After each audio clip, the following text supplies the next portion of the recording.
salam dan doa saya. Assalamualaikum warahmatullahi wabarakatuh. Salam kenal, saya Sasa. Saya ibu rumah tangga yang punya aktivitas tambahan di dunia pendidikan. Izinkan hari ini saya akan sharing tentang salah satu media bonding saya dengan anak saya yang pertama, yaitu BTS. Terinspirasi dengan Kang Spot ya, menggunakan istilah media bonding. Saya mengubah judul sharing saya sebelumnya dari format menjadi ke BTS, walaupun nanti pasti ada kaitannya. Saya kaitkan ke sana. Ya, kenapa BTS? Itu bukan pilihan yang terencana, tapi memang mungkin itu takdirullah, di mana saya akhirnya memilih untuk memutuskan menjadikan BTS menjadi salah satu media bonding kami. Judul di awal, Deeper Better, itu adalah insight yang saya dapatkan dari proses kurang lebih 3 tahun terakhir ini terkait bagaimana interaksi saya dengan anak saya yang pertama.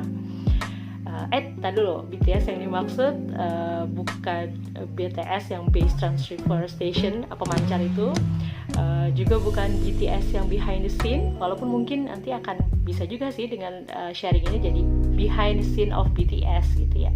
Nah, BTS apa yang saya maksud? Kita cari tahu yuk. Oke.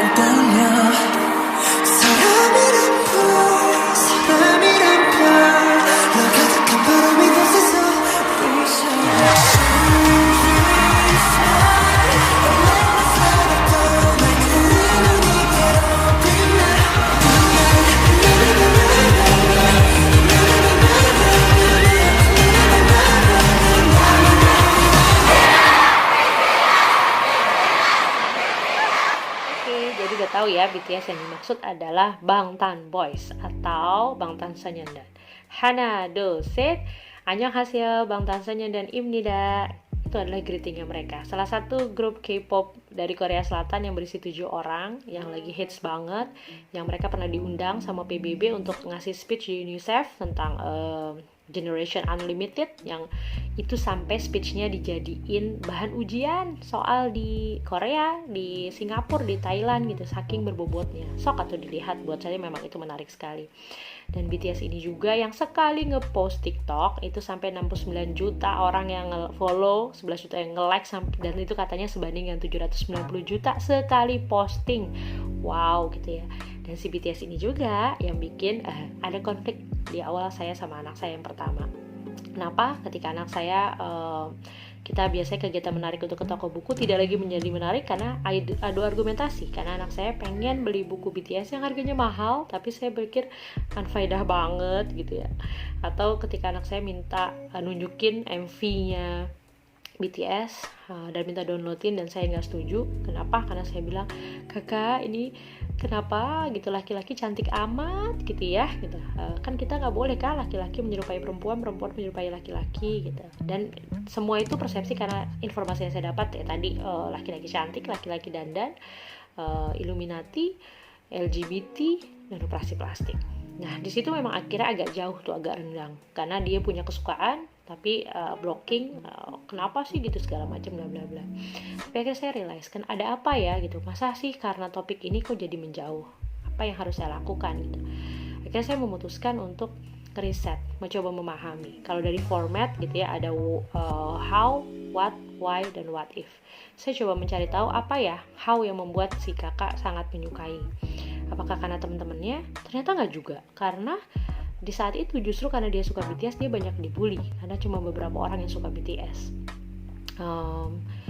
Apakah karena gantengnya? Nggak juga, karena sih ketika saya tanya apa yang kamu suka, ya aku suka sama liriknya gitu ya. Kayak yang biasnya dia, bias itu adalah salah satu member yang dia sukai, itu istilahnya bias gitu, individual yang disukai gitu ya.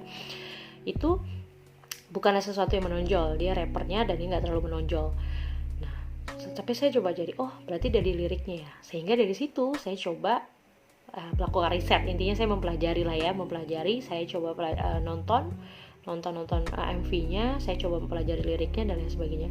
Dan memang benar sih gitu. Banyak banget lagu-lagu mereka yang itu bagus, terutama untuk resiliensi.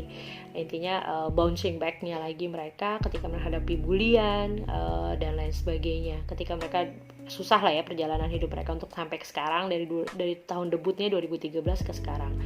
Dan di situ saya ketemu dengan dance practice videonya. Jadi ternyata mereka, karena memang mereka bukan hanya menonjolkan lagu atau musik, tapi juga gerakan ya, dance-nya mereka, dan mereka punya dance practice-nya itu divideokan. Dan di situ keren banget karena saya memang suka dance, jadi di situ buat saya keren banget. Dan saya pulang dengan downloadan itu dan saya ngajak anak saya ngomong, "Kak, ini BTS bukan?" Iya, Mami nggak tahu. Itu kan yang video waktu itu aku tunjukin itu. Oh, yang itu gitu ya.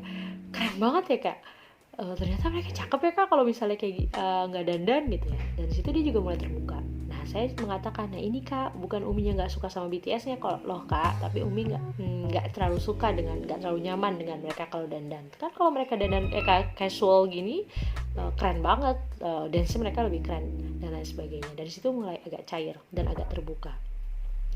Saya juga banyak maksudnya mempelajari lebih dalam lagi ya, lebih tahu, dan setiap hari saya coba cari sesuatu yang bisa jadi bahan diskusi, karena saat itu kan kondisinya renggang gitu ya. Pulang dengan excited, saya jadi kayak fans-fansnya banget gitu ya. Kak, ternyata ada loh Kak yang S2. Yang mana nih gitu? Ada si Kim Sok Jin itu dia S2, sambil kayak gini tuh dia S2. Masa sih? Kok bisa? Bisa ya ternyata ya kan, kerja keras kayak gitu. Terus saya cari, mereka tuh latihan 8 jam sehari buat koreografinya, terus nanti buat latihan vokal dan lain sebagainya. Dan itu saya coba komen, dan itu jadi bahan-bahan lucu-lucuan gitu. Nih aku capek banget nih belajar, pengen tidur gitu ya. Eleh, BTS aja 8 jam loh Kak.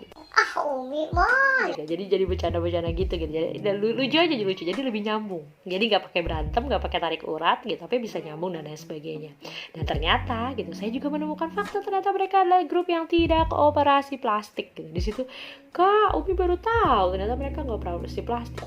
Tuh kan, lagian si Umi kemarin duduk-duduk aja gitu. Iya deh, maaf gitu, ternyata enggak gitu ya. Natural dan lain sebagainya.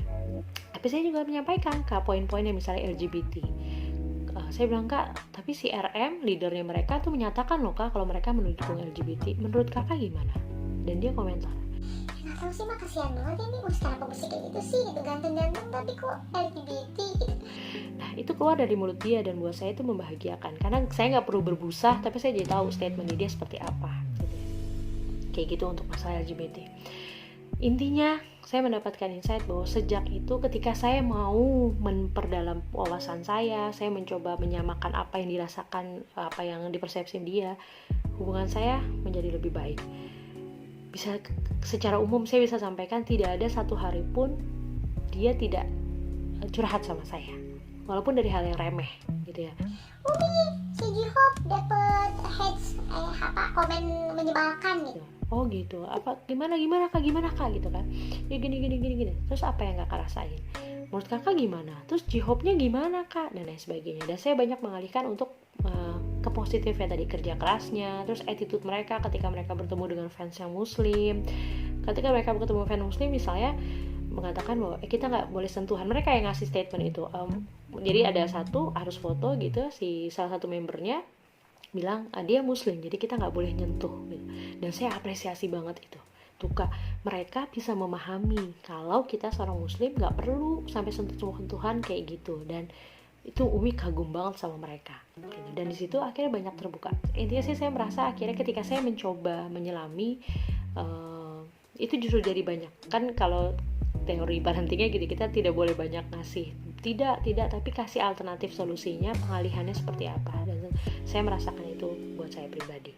Oke, jadi dari deeper, better, saya mendapatkan pengalaman, insight bahwa dengan deeper saya menggali lebih dalam apa yang dirasakan, bagaimana pemahaman anak saya mencari informasi lebih lanjut, saya jadi bisa memahami, dan saya merasakan mendapatkan better connection sama anak saya, better connection sama anak saya. Value bisa juga mengalir, bahkan saya mengkonfirm munculnya dari mereka bukan dari saya, dan itu luar biasa. Mudah-mudahan ini sharing bisa bermanfaat buat teman-teman. apakah dari sini teman-teman harus mengikuti BTS? Enggak juga sih gitu. Kenapa? Karena yang saya lakukan nguras energi, nguras kuota yang pasti, dan nguras emosi. Kenapa? Karena takut kecanduan kita ya mempelajari si abang-abang opa-opa ganteng ini. Lebih ganteng dari Marek kalau menurut saya. Hehe, jangan tersinggung. Menurut saya kan gitu ya. Nah, tapi ya mudah-mudahan bisa diambil manfaatnya. Dan doakan, karena sekarang udah mulai beralih nih. Kalau sekarang ke musiknya, sekarang si anaknya ini ke Joylada, ke video dan lain sebagainya macam ya.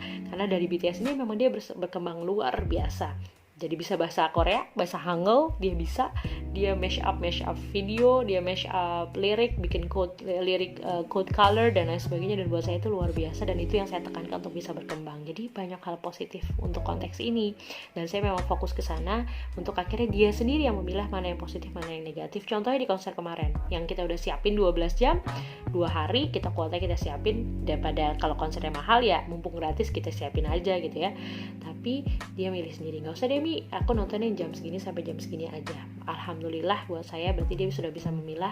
Beli bukunya lagi? Enggak juga kalau sekarang, alhamdulillah udah enggak gitu ya. Itu aja yang bisa di-sharing, mudah-mudahan bisa bermanfaat. Oh iya, ada satu pertanyaan terus dari anak-anak buat saya. Terus sekarang Umi ARMY dong. ARMY itu adorable representative MC for youth. For youth ya. Intinya ARMY itu singkatan dari Adorable Representative MC for Youth. Nah, MC itu kan kalau di rapper katanya di hip hop tuh namanya rapper. Itu adalah sebutan fandomnya dia, fan clubnya dia, itu namanya ARMY. Bangtan sendiri kan artinya perisai. Jadi dalam militer ARMY dan perisai itu selalu satu tim. Nah, saya ditanya dong, Umi ARMY sekarang. Nah, karena saya udah baca-baca ceritanya, jadi saya baca riset mempelajari, jadi saya bisa jawab gini. Itu yang Umi suka dari BTS. Kenapa? Karena BTS itu punya konsep, kalau dia ARMY sejati, dia tidak akan mengidolakan hanya satu orang, tapi dia akan support semua idol yang ada. Itulah ARMY sesungguhnya. Jadi menurut kamu Umi ARMY apa enggak? Gitu. Itu aja. Mohon maaf lahir batin. Assalamualaikum warahmatullahi wabarakatuh.